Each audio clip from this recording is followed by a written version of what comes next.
शब कदर यथ उम्मतस परवरदिगार सुंद अख इनाम।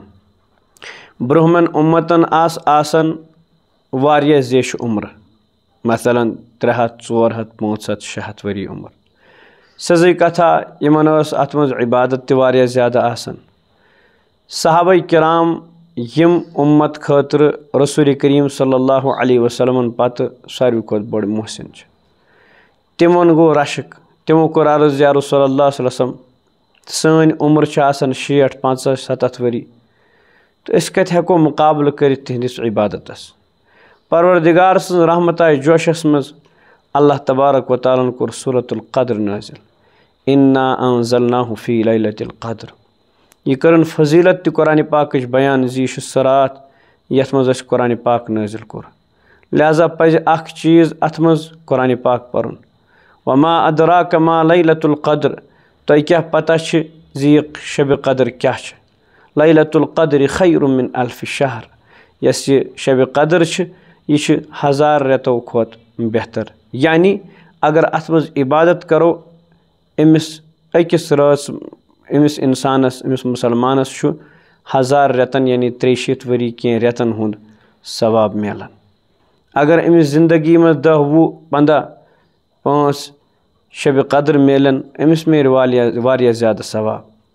मगर याद गोस थवन अथ रात मज युस रसूल अरबी सल्लल्लाहु अलैहि वसल्लम फरमो, मे आव अमुक इल्म निन वापस, मे आयाव दिन, मगर उम्मतस मज फर्द झगड़ करन, बह लोगुस तिमन रटो रट करने यपर किन आव शब कदर हुंद इल्म निन। सह गो यहोय हज़रत रसूलुल्लाह सल्लल्लाहु अलैहि वसल्लम फरमो, यस इंसान यथ मज दुनिया किस मामलस मज झगड़ करित अख अकिस सत कथ आसन त्रमस, तमिस छन यथ रात मज त मगफिरत गसन किहिन त। मालिस माज हुंद नाफरमान आसे तमिस छन यथ रात मज मगफिरत गसन किहिन। हसद कीन थवन वोल मुसलमान सुन दिलस मज तमिस छन यथ रात मज मगफिरत गसन किहिन। बदकार आसे तौबह वराई यथ रात मज तमिस छन यथ मज मगफिरत गसन किहिन त। शराब खोर आसे शराब चवन, सूद खोर आसे सूद खेवन, तौबह निश आसे छलथी तौबह आसन यथ रात ताम कोरमुत किहिन, तमिस छन यथ रात मज मगफिरत गसन किहिन। यहाँ तक ती फरमोक यमिस गरस मज जानदारन हंद तस्वीर आसन, क्याज कि फरमोक ला तदखुलुल मलाइकतु बैतन फीहि कल्बुन अव तस्वीर। यथ गरस मज हून आसे या जानदारन हंद तस्वीर आसन, तोड़ छन रहमतक फरिश्त दाखिल गसन किहिन त। क्याज कि यथ मज फरमो अल्लाह ताला तनज़्ज़लुल मलाइकतु वर्रूहु फीहा बिइज़्नि रब्बिहिम मिन कुल्लि अम्र।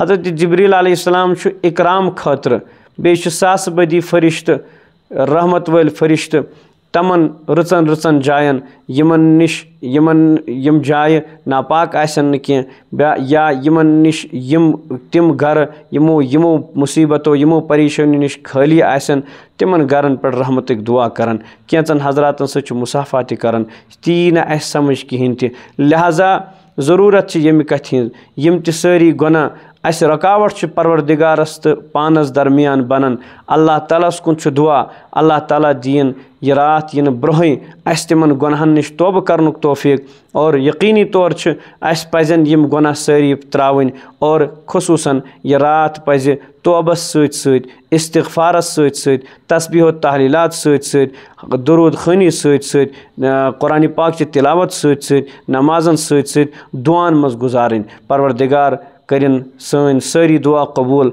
यह रमदान त करिन कबूल, यह रात त करिन नसीबस, अत मज बेदारी तो अत मज क़याम करिन अल्लाह तबारक व तआला सान तरफ पूर उम्मत के तरफ कबूल। तमाम हजरातन गुजारिश मीन पन्ने खतर तो मैंने खतर त मैं नाचीज़ सद खतर त करन यथ रात मज खुसूसी दुआ। अस्सलामु अलैकुम व रहमतुल्लाहि व बरकातुहू।